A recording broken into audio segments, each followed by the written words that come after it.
students, clinical students, to do some of the teaching, as he was already mentioned. Complete standstill to make sure that So now, and he was the CEO of Prince Mshie. So that career trajectory was influenced by your... In terms of improving the services. Of course, we're going to talk about the NHI bill in a little while.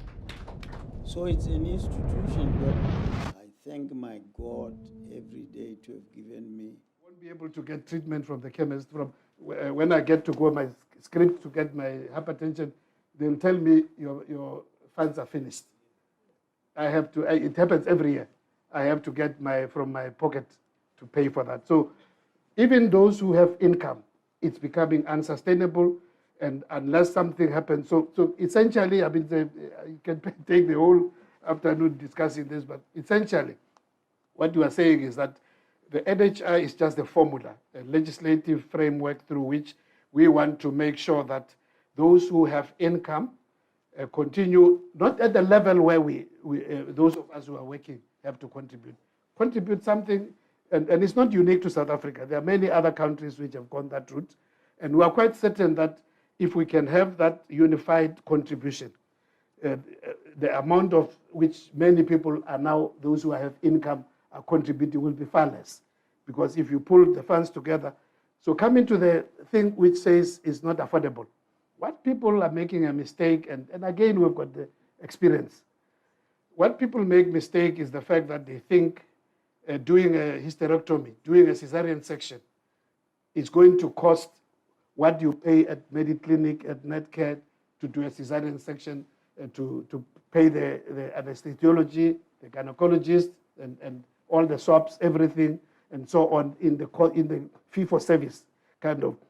But we have examples in there are many countries, not only I mean, even those loved by many South Africans. I mean, I was in Canada last year for the International AIDS Conference, and I learned a lot in terms of the system there. I mean, they have a unified universal system through which it's basically largely public. So many of this, I remember, many of the colleagues who live here go to Canada. You'll be surprised that they are not in some lucrative private practice. They are right in the rurals. In fact, especially your people who come into non-Canadians, you're not going to work in Ottawa or in, what is this other, in Toronto. No. You find them in the small town, rural areas. That's where the Canadians, but simply because they earn in foreign currency in the state system. So all that we're saying is that, in terms of that issue of the cost, because again, the examples are there. We're learning also from the experience of other countries. The fund, if you have a unified fund management, it negotiates the cost of services, not on a fee for service for individuals, but in terms of particular services. Surgical services will be, on average, this would be the cost. And service providers know that if I'm contracted to the NHS in England, for instance, if I'm a GP or in private service, in Canada, in the UK, there's very little in terms of the private services of specialists. But if you go to places like Canada and others, they also do have, but the cost is determined. Just to give you an example, I mean, some few years ago, I was talking to the CEO of one of the big three of the private hospitals, and he was explaining why they left UK.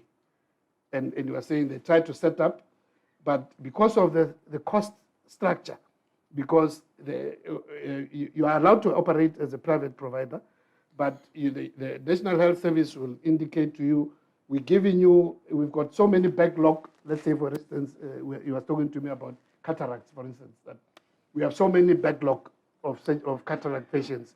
So you can take about 1,000, but this is the payment. So you take it, you can be able to, we get so many thousands of cataract operations, but this is the payment which you're going to get. And that's how the National Health Service cost is determined. And he said to me, you have to cut your cost, you have to manage, because you're not going to just look at the person and say, oh, medical aid, which is happening here. your medical aid, you still have so much funds, 10,000, you know. And he said, it doesn't work there. They tell you, you've got 1,000 patients, we're going to pay you 100 rand, and that's it. So he said, I mean, they have to manage that. And after some time, because they knew that they can make more money here, he says, we closed. We came back to South Africa because that one was no more, we're not making money. It was the CEO of one of the big three private hospitals. So that's the kind of mistake which people think when they say this is not cost effective. It can be affordable. I think people's concern is more around the administration of it. And from hearing just public commentary about it, it would seem that part of the concern also is that because there's that fear from the medical professionals themselves, who at this point are saying they're not finding placement, they're qualified, they're willing to work, or they're being put in hospitals that aren't resourced, far-flung areas, rural areas that don't have basic services and basic amenities, that we will then as a country lose those professionals. And the nexus of it is the administration. And then they look at how that will affect, you know, all the other aspects of it. And that is the concern. Is that a valid concern that we should have? It is a valid concern. It is a valid concern. We are a country where a number of institutions have not performed. So it is a valid concern. So that's why we're saying that that's a valid concern which you need to pay attention to and make sure that people who are appointed to manage anything of that. And that's why we're also saying this will be incremental. You can't boom one day, everything is just one system. And we said that it must start at the primary health level, make sure that you can grow it, grow even the capacity to administer, introduce packages of certain services, and incrementally, grow it so that you also learn, before you go to the more complex services, you must have learned from the basic primary health services and created and built the capacity and the ability to administer. So it is a valid concern which you can't ignore. We have to pay attention to that. Thank you, Minister. I'm not sure how we're doing for time and if we've got time for questions. Yeah, we have to take questions. Okay, all right. So we have the roving mic. Okay. This is the most important part. Oh, Okay. 1, 2. please, can you just switch it on? It's off. There's a power button there. Yes. Okay. Please introduce yourself. Okay. Yeah, my name is Fundi Lenyati, passed here 1989. Yeah, I'm happy to listen to all of these legends, and I think I've got questions for all of them, but I'll just see how I can combine them. So I think the first question is to Prof. Mokgokong. You left this medical school in 1978 to go and start, the unit at Medunsa. You're now back here to be honored, recognized and honored by this alma mater of yours. What does it mean to you? I mean, when you left here, you got your PhD, I think, 1980, when you got your PhD, after you had already been that size. But that's a separate issue. But you are sitting next to one of the firebrands who did not want you to take up that position at Medunsa. He's now your minister. With everything that you can look back on now, the wisdom of hindsight, do you think you were right to ignore all the taunts and everything that they made to you? Do you think you were right? Because Medunsa has now produced more doctors than any other varsity in this country. So really it's about how do you feel? 360 degrees, you're back here, you're being honored. I think for the minister, one question for you.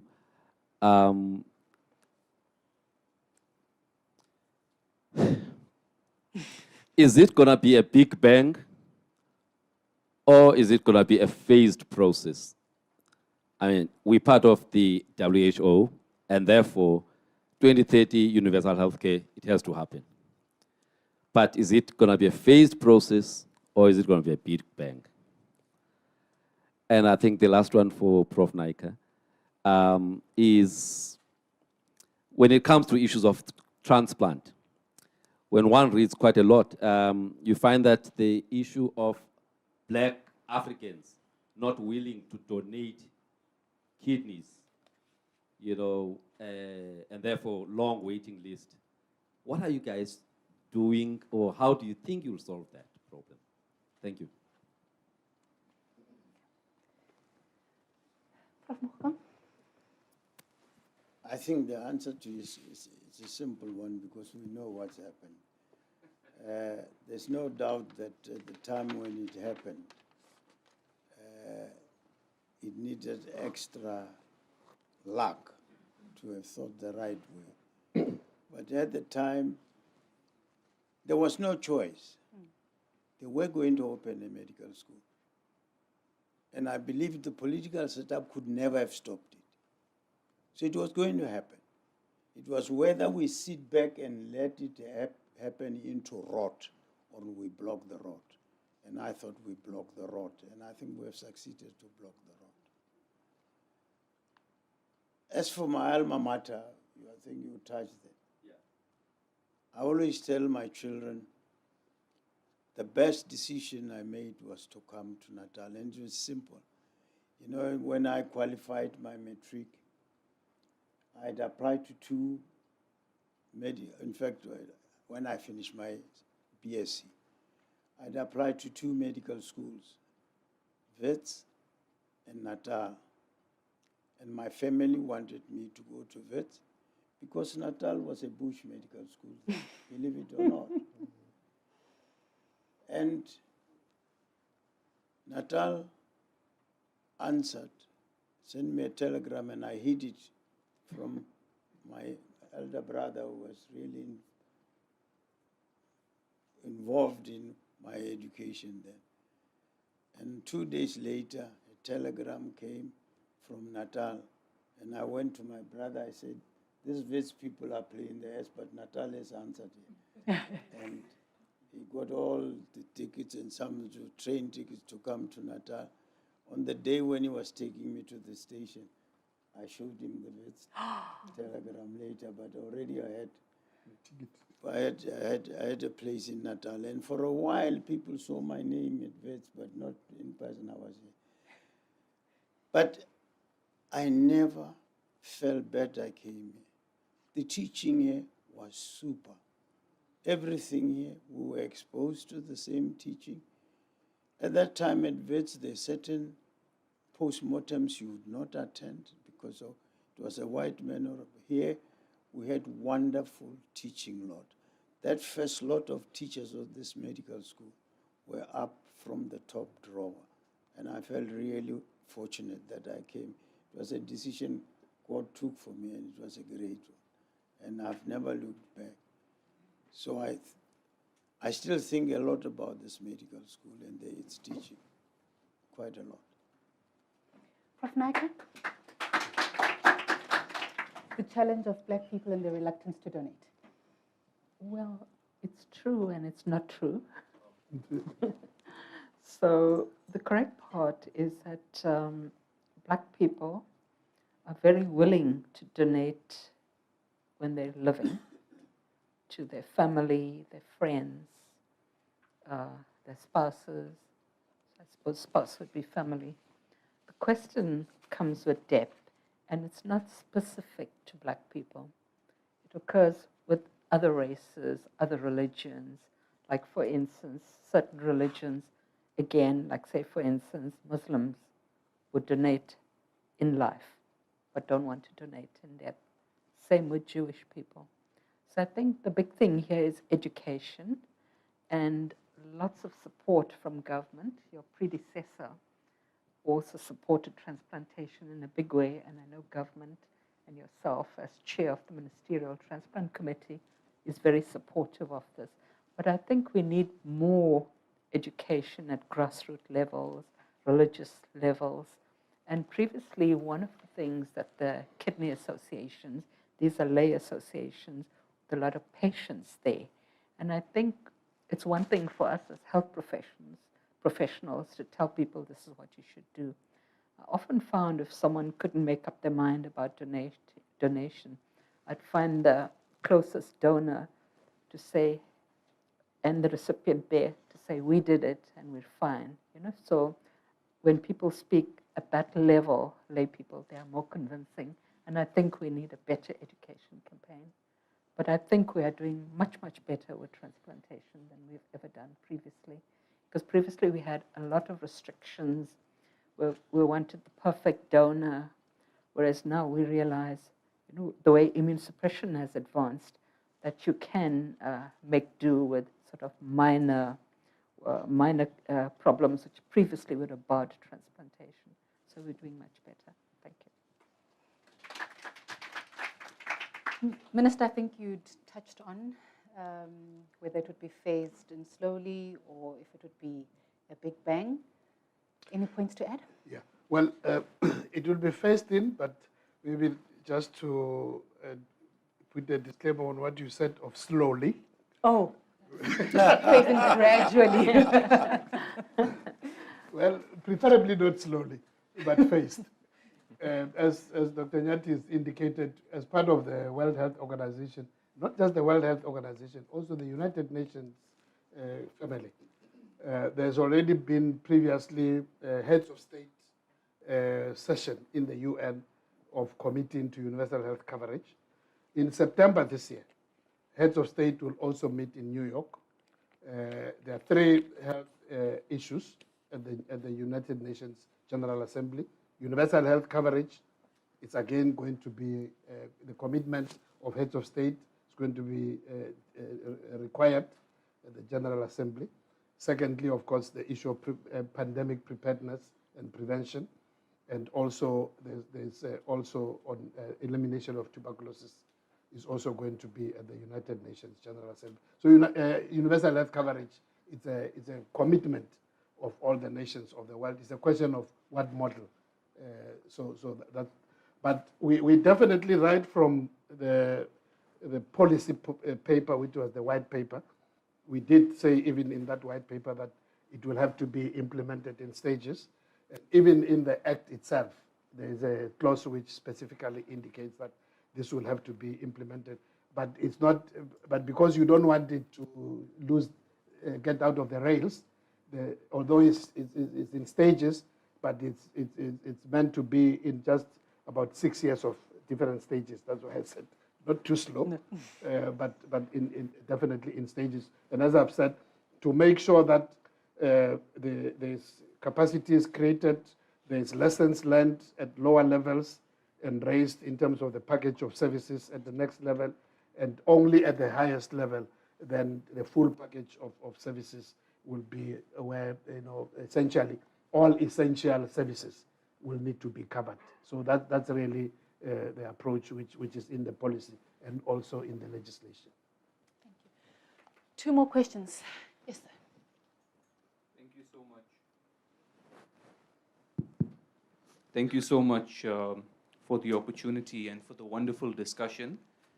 I think it's important that we have this discussion, but to also include the youth and to include the students in it.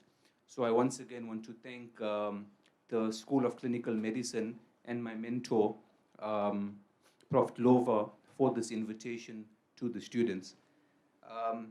I'm Mohammed Suleiman. I'm a medical student in 5th year. And for tonight, I actually had 4 questions, but I will confine myself to 2. And the first one being, is that what support can the Department of Health give to this initiative of youth empowerment? Because we often say that youth are the leaders of tomorrow, and the policies that we actually adopt today, they will be implementing it tomorrow. And I think my focus would be that the DOH, in partnership with the universities, what are the programs of action or initiatives to actually take the students beyond the classroom setting, to be involved in these high-level meetings, and to perhaps give a contribution from the youth perspective on important health issues. So I think that's it's the first question. And the second one is, in terms of the NHI, what are the plans in place to ensure we prevent the migration of healthcare workers? I think this is a key challenge that the NHI faces. And so, do you think that we need to incentivize our healthcare workers to ensure that we do not lose them? Because if we train them here, it can only be that we keep them so that they can give back to the community. And if I may, for a third question, is it important that we include a component of political education in the medical school? Because I was with the minister at the World Health Organization in May, and we see even at the highest level that the technical decisions on health is actually influenced by politics. And in that light, should we re-look at the undergraduate curriculum to add in this component of our medical students at the student level be active in the evolution of politics? And yeah, thank you so much for that. Okay. I think those questions would be best addressed by the Minister. Okay. I think the academics can also talk about the curriculum, but I'll say something also on that just very briefly. Just on the first one, I would agree with you. I mean, we come from an era where social and socio-political consciousness was it just came through the circumstances. As Prof was saying, I mean, you end up at Alan Taylor, just the conditions under which you are, and also your social conditions. We didn't. I mean, I remember, sometimes then the police wouldn't believe this. I mean, I was picked up.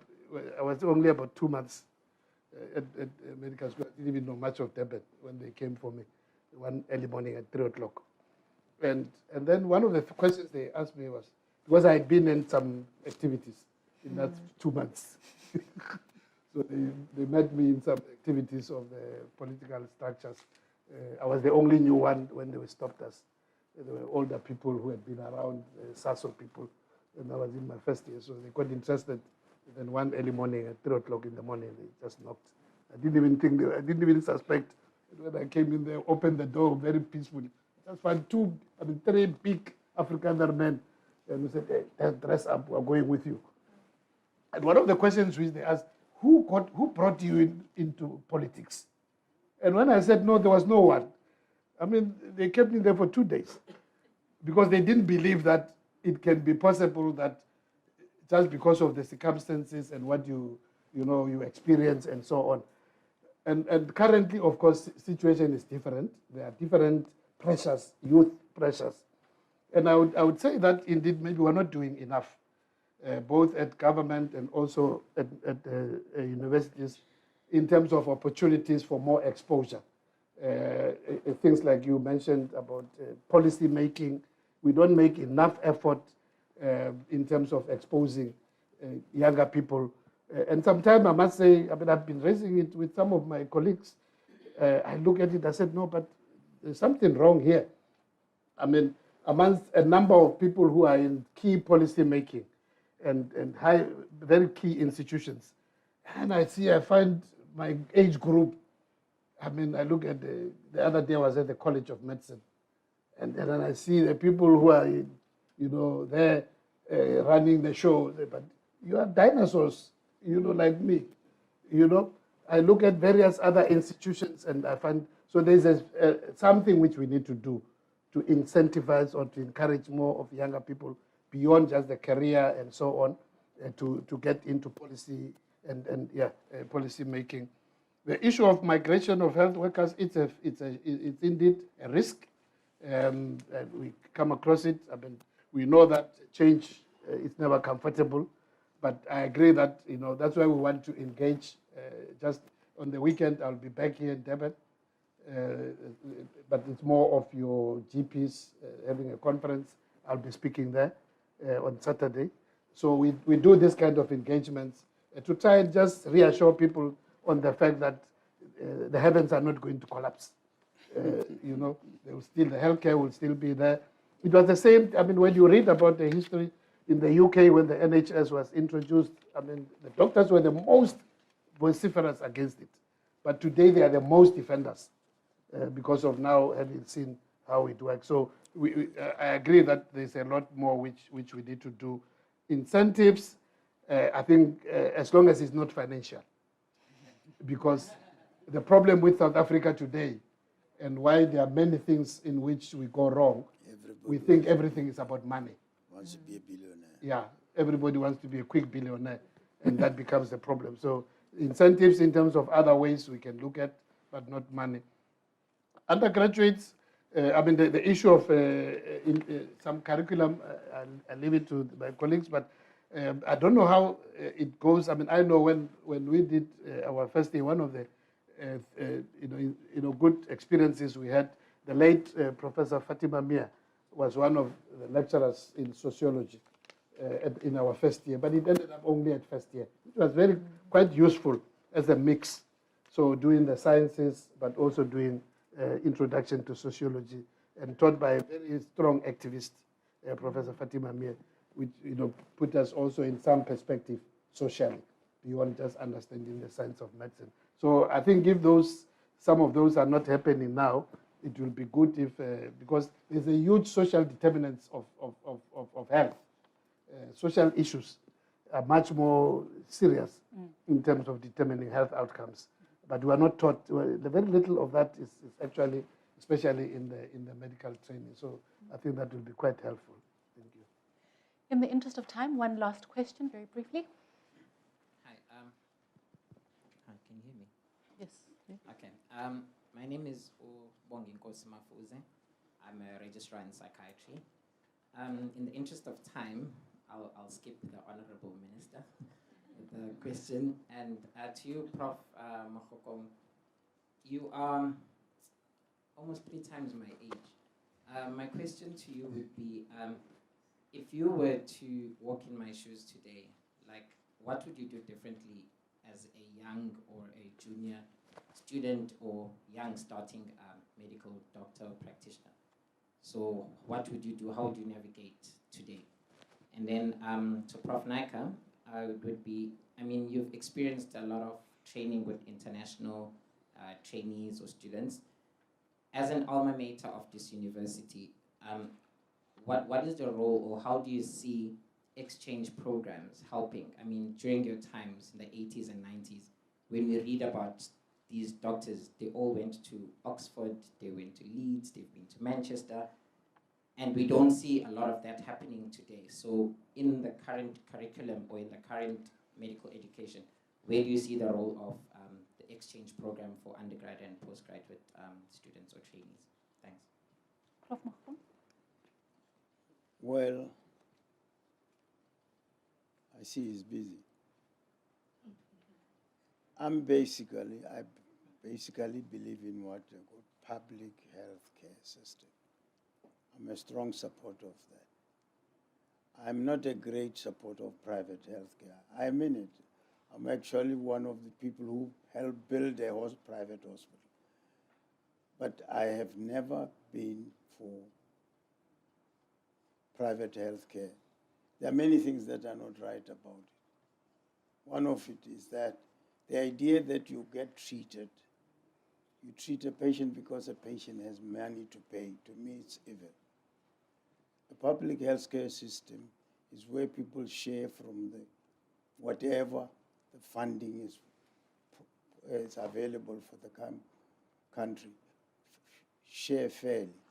And it's very fair. We would have young fellows get into practice, they would learn, they would be experienced, they would work as a group, and that practice as a group of different specialties, to me, is gold.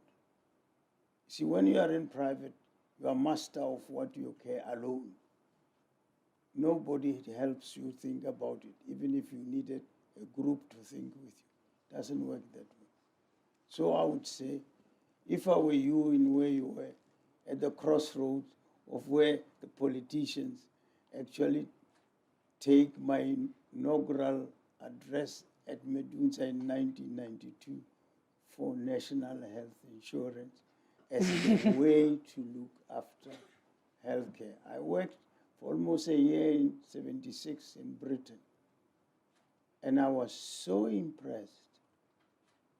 Then they hadn't come to where they were blocking people who were not British to enter, and were treating the whole Europe in the British healthcare. It was the way to treat people.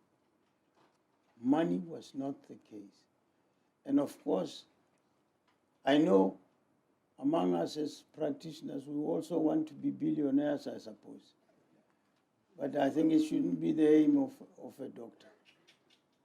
A doctor must looking after people, not after wanting to be a billionaire.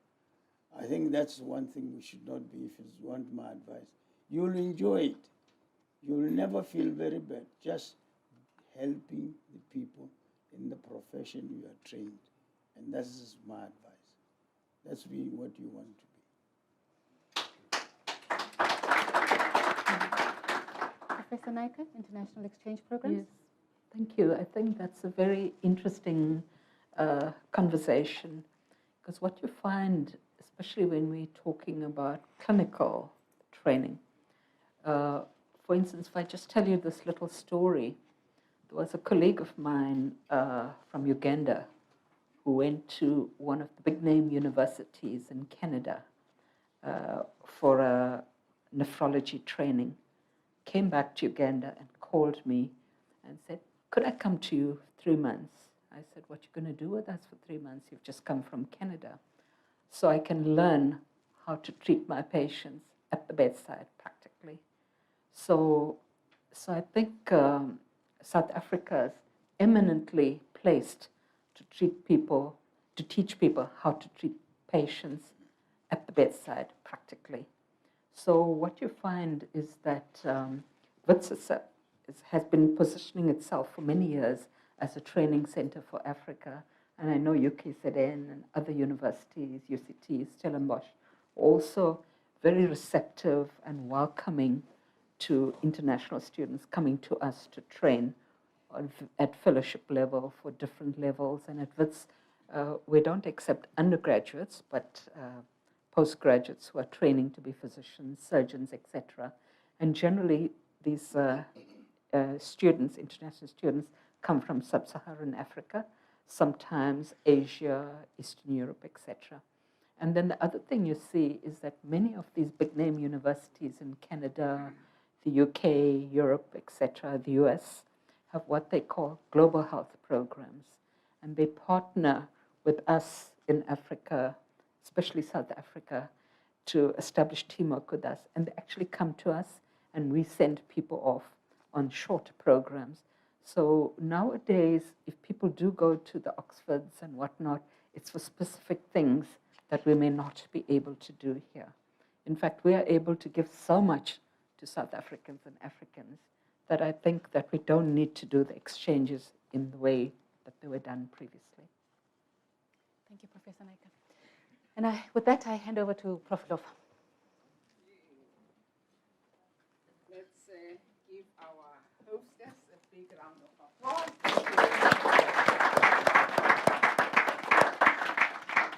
Thank you so much.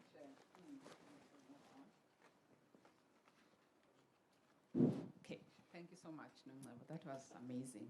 You have been able to unleash the best from our guests without making them uncomfortable. Thank you. So that was amazing.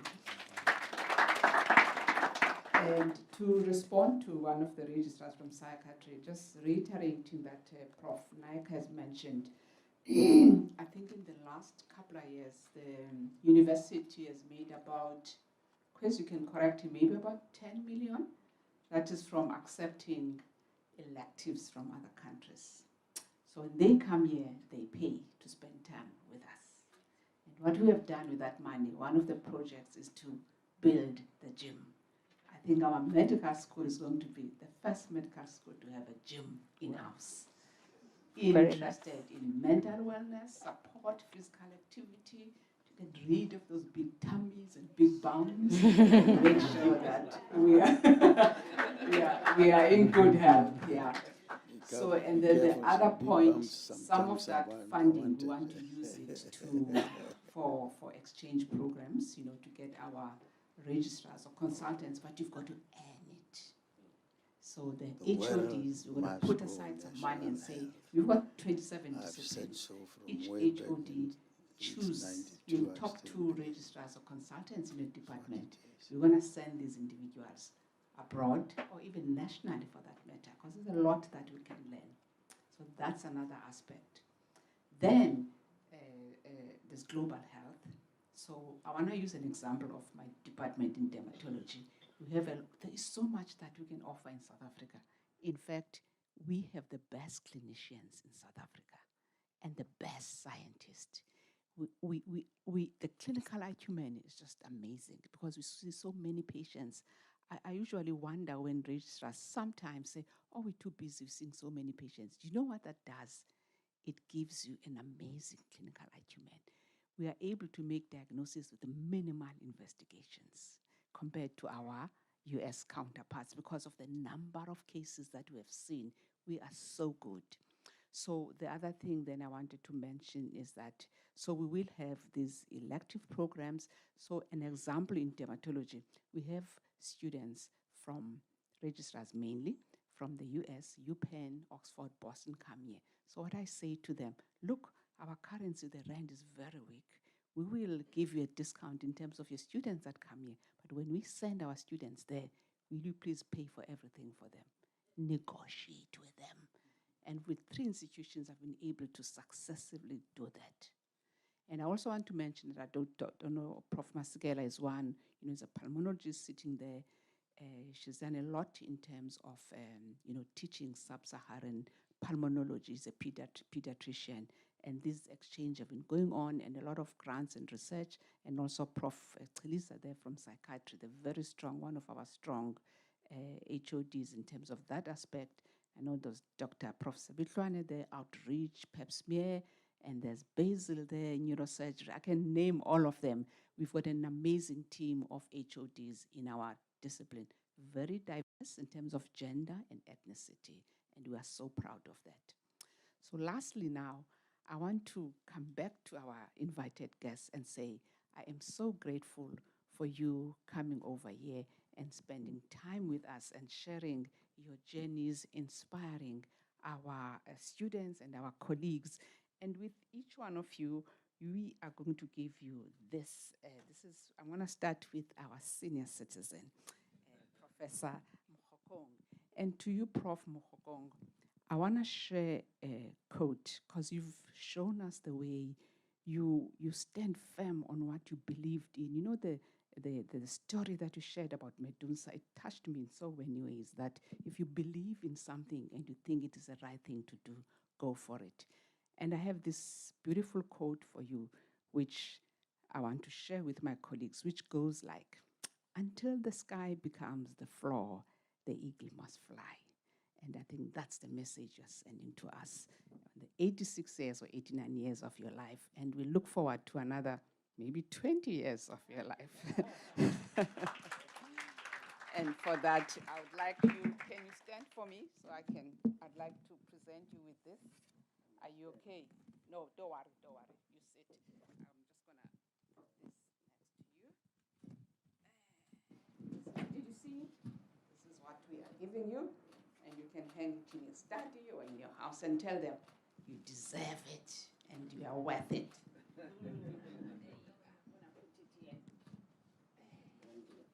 And then there's a gift for you from your alma mater. We are so proud of you.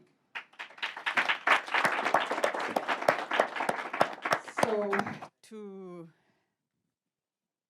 our minister, we know you are very busy.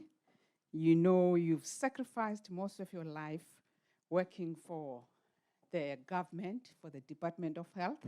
As Prof. Mokgokong said, we can't be billionaires if we are health workers, and I'm sure you are very far from that.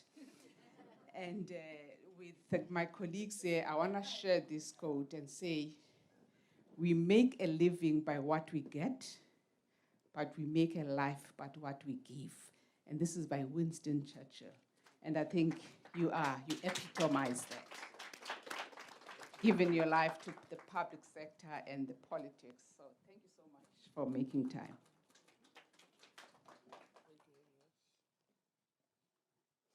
And that's your gift there. And then last but not the least, to our mentor, Professor Naika, who has also taught me not to shout when students don't know their work.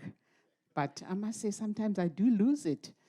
But she has inspired us. And with Prof. Naika, I want to share this quote. The good teacher explains. The superior teacher demonstrates. And the great teacher inspires. And this is by William Arthur Ward.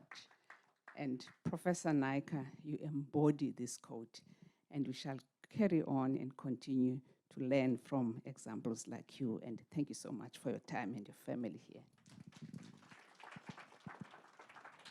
Thank you so much. You're It's really welcome. an honor and a privilege to be here. Thank you so much. And then that's also yours.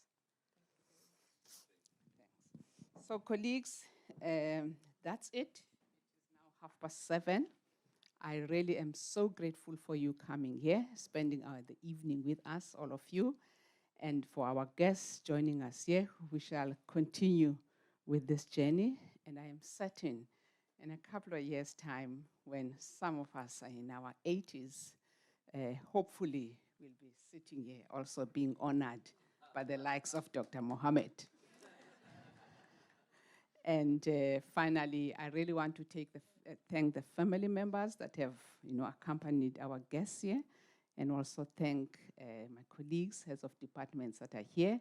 Thank you, our amazing host, Nongebo, for a beautiful interview.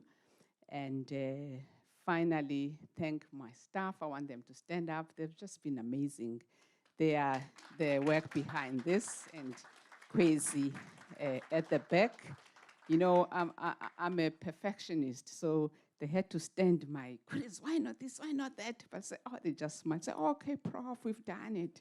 So thank you so much for bearing with my OCD at times and working behind the scenes to make sure this takes a lot of work to contact the guests. They don't respond at times. It's a lot of. I'm pointing my finger there. Yeah, but thank you so much. We appreciate everything, and have a wonderful evening, and safe trip back home to all